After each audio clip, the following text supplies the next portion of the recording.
J'aimerais te parler de quelque chose d'assez triste quand même, mais c'est quelque chose de très important. J'espère que ça va te révolter et j'espère que tu vas commencer à vivre pleinement ta vie.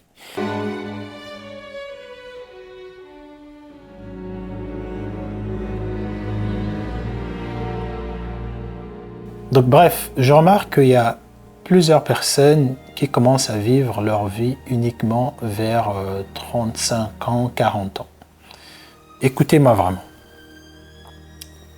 Quand on sort de chez nos parents, généralement le setup en Occident, c'est de dire que jusqu'à tes 18 ans, c'est un peu l'âge où tu peux quitter la maison de tes parents pour poursuivre soit tes études supérieures ou tout simplement commencer à travailler.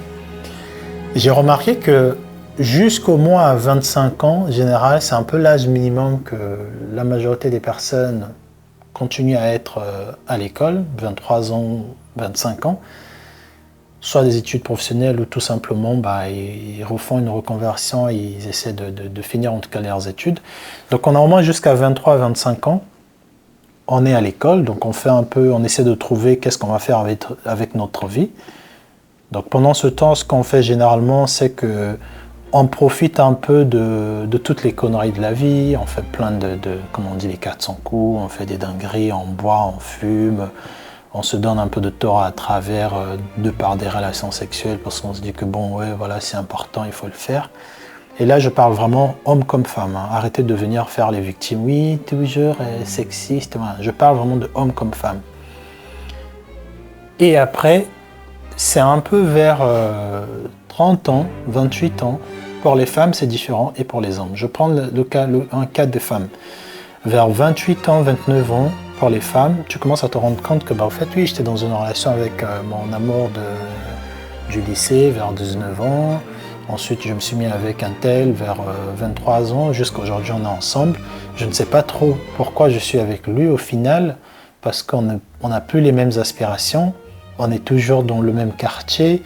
Il n'a pas trop d'objectifs de vouloir voyager.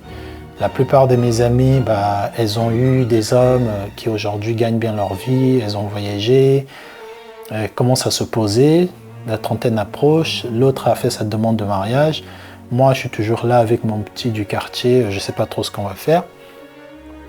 Et tu as aussi la famille qui te rappelle, oui, mais il faut que tu aies ton diplôme, donc tu as eu ton master, il faut que tu te maries à 30 ans, tu ne nous as pas encore présenté quelqu'un. Tu vas finir par prendre un peu ton amour de jeunesse parce que tu penses que parce qu'on se connaît depuis des années, c'est lui l'homme de ta vie, alors que tu t'étais juste mis avec lui parce que tout le monde à l'école avait un petit amoureux, donc c'est lui que tu avais pris, mais tu t'étais pas posé des questions en tant que personne parce que ta mère ou tes parents ne t'avaient pas dit que l'homme avec lequel tu vas passer ta vie, c'est déjà une personne qui va te faire ça. Donc tu prends un homme comme ça par défaut. Quand la pression arrive, tu commences par finir à céder. Donc tu mets la pression à l'homme aussi indirectement. Oui, mais au fait, on est quoi? Il faut qu'on fasse bien les choses, machin, nanana. Tu vas tomber enceinte de cet homme, tu vas te marier. L'homme ne sait toujours pas comment faire, comment se passe le mariage, c'est quoi le mariage, parce que la même maman qui te dit de te marier, de faire des choses, parfois elle-même elle n'est pas mariée, ou parfois elle-même elle est dans un couple, mais ça se passe pas forcément bien, et toi tu l'as vu pendant ton enfance. Et jusque-là, tu n'as aucune idée c'est quoi l'amour, c'est quoi se sacrifier pour l'autre, c'est quoi poursuivre son objectif. Tu ne sais même pas ce que tu veux faire. D'ailleurs, ce que je dis, je l'applique pour l'homme et pour la femme. Mais pour l'homme, c'est un peu différent parce que l'homme ne se rend pas compte que sa vie devient importante jusqu'à même 30 ans. Il y a des hommes, des fois, 29 ans, il est toujours là et il fait toujours des petites missions intérim. Il a 2-3 petites copines comme ça qu'il gère parce que biologiquement, on n'est pas constitué de la même manière. Mais sur l'ensemble, c'est à peu près pareil.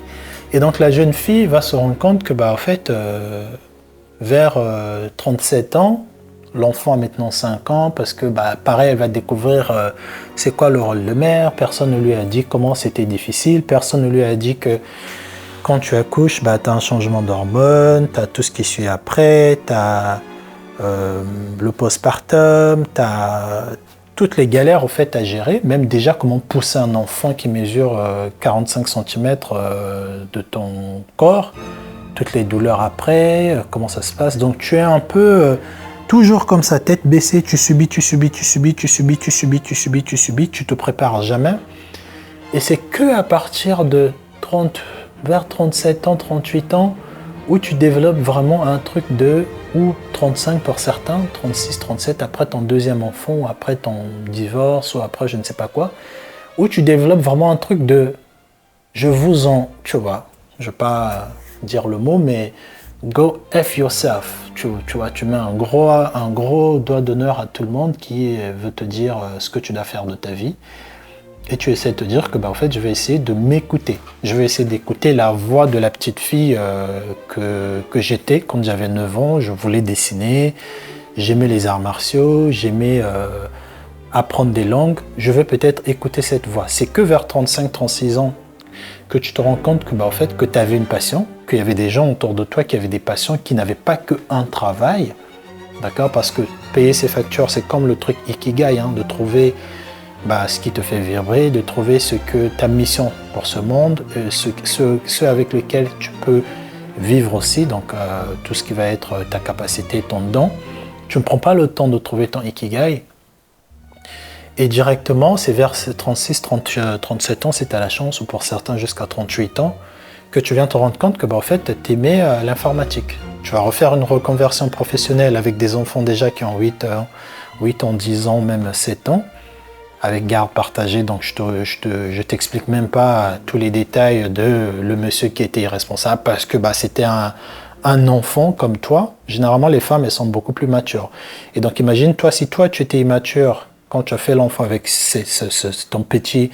ton amour du quartier, combien de fois lui qui était traité comme un adolescent, pendant que toi qui étais plus jeune dans ton foyer, tu étais traité un peu comme une adulte, on t'a donné des responsabilités très tôt, et lui, l'homme, c'est que vers 20 ans, 18 ans qu'on lui a donné des responsabilités.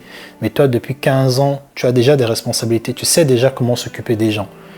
Et donc tu te rends compte que en fait, tu as un gros sac à patates avec toi que tu dois traîner, tu finis par le jeter parce qu'il te pèse.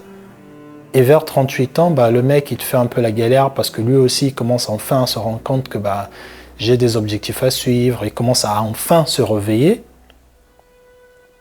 Et donc il n'a pas le temps, donc il ne peut pas trop prendre des enfants, donc c'est toi encore qui est là, qui galère. Tu finis par faire une reconversion professionnelle et là, enfin, tu kiffes maintenant ta vie, tu commences à aimer apprendre une nouvelle connaissance, à être sur des forums, à rencontrer des gens, à aller dans des galeries, à vivre maintenant une vie que tu allais vivre quand tu avais 25 ans ou 30 ans. Là, tu la vis dans ta quarantaine. Et c'est que quand tu as découvert cette nouvelle passion que tu vas maintenant vouloir appliquer cette passion-là. Donc ça va être peut-être du design, peut-être de la décoration intérieure, peut-être que tu avais toujours pour goal d'aller vivre en Afrique, d'aller s'expatrier. Et vers 43 ans, où tu te dis, bon, là, tu es maintenant très dur avec tes exigences parce que tu te dis, bon, il faut que je me pose. Parce que tu te rends compte que, au fait, à 43 ans, avec 2 gosses de pères différents, ou avec 3 gosses de pères différents, ou même tout simplement seul aussi, ça arrive aussi, tu te rends compte que au fait, c'est beaucoup compliqué maintenant de faire certaines choses, que tu dois faire très attention. Qu'en termes de risque, on est dans une société qui devient de plus en plus chère, parce que tu n'avais pas eu le temps de faire un bon diplôme aussi qui payait dans le futur, parce que vous n'étiez pas visionnaire avec ton partenaire. Là, tu te retrouves à 42 ans, à 43 ans, comme ça, à refaire ta reconversion, tu vas t'expatrier dans un nouveau pays à 44 ans, là tu te dis, bon, dans 15 ans j'aurai 60 ans, 15 ans j'ai gaspillé 25 ans de ma vie, et c'est que à partir de ces âges-là, en tout cas ce que je disais au début de la vidéo, c'est que à partir de 35 ans, 36 ans, que les gens vraiment se disent que je vous emmerde, vous tous, là je vis ma vie, je fais ce que je voulais faire. Bien sûr que Dieu te donnera la force d'accomplir ces choses-là, mais parce que tu étais dans un environnement où tu n'as pas pris le temps de te rafraîchir un peu la tête, de changer un peu d'environnement, de ne pas croire que là où ton lieu de naissance, c'est forcément ton lieu où tu vas recréer ou procréer ta famille. Et il y a tellement de personnes comme ça. Moi qui suis dans le métier de la prestation de services vidéo. J'ai des clientes, beaucoup de clientes, des femmes qui sont dans ce cas de figure-là. Et je vous rassure que c'est très difficile. C'est très difficile, donc c'est ce que j'avais à partager avec vous. Je sais que c'est pas un message il n'y a pas un conseil. C'est juste une histoire que je voulais partager avec vous. C'est une histoire peut-être de plusieurs jeunes dames ou de plusieurs messieurs qui regardent cette vidéo. Tout ce que je peux dire, c'est que cette voix que vous avez en vous, trouvez très tôt. Dieu ne vous a pas mis sur cette terre juste pour travailler et payer les factures. Si vous pensez que l'accomplissement c'est ça, c'est de trouver un bon job de 5 000 € et de payer les factures, de vivre dans une belle maison, non. Tu es censé vivre convenablement, investir dans ta vie pour ton futur, offrir aussi un bon cadre des personnes qui sont autour de toi, parce que Dieu veut que tu sois béni, mais que ta bénédiction aussi serve à des gens autour de toi, sinon il ne te bénira pas beaucoup. Si tu es une personne qui est dans l'apprentissage, tu vas apprendre à certaines personnes aussi certaines connaissances. En fait, il faut que tu aies une autre raison de vivre que de payer des factures très tôt. Comme ça, plus tu avances, plus tu te rendras compte que en fait, moi j'ai pour objectif un jour de m'expatrier parce que l'expatriation va m'amener la nouveauté et parce que je refuse de vivre dans la vie que mes parents, par exemple, ont construite. Et si tu es un bon parent, il faut que tu comprennes aussi que oui, toi tu as vécu peut-être un échec dans ton couple, essaie d'offrir un meilleur avenir pour ton enfant. Au lieu de lui dire non mais ne fais pas ça, oui mais tu lui projettes tes peurs dans le même environnement que toi tu as grandi et tu veux qu'il ait des résultats différents. Bref, dites-moi dans les commentaires ce que vous en pensez. Moi je trouve que malheureusement il y a tellement des adultes aujourd'hui qui n'ont pas, c'est pour ça que souvent les hommes on parle de la crise de la quarantaine ou la crise de la trentaine, parce que des hommes qui vers 45 ans commencent à gagner à 8 000 € et se rendent compte que en fait avec 8 000 €, je peux aller en boîte de nuit, avoir l'attention des jeunes filles que j'avais pas quand j'étais plus jeune parce que je m'étais marié aveuglément comme ça, mon amour de jeunesse.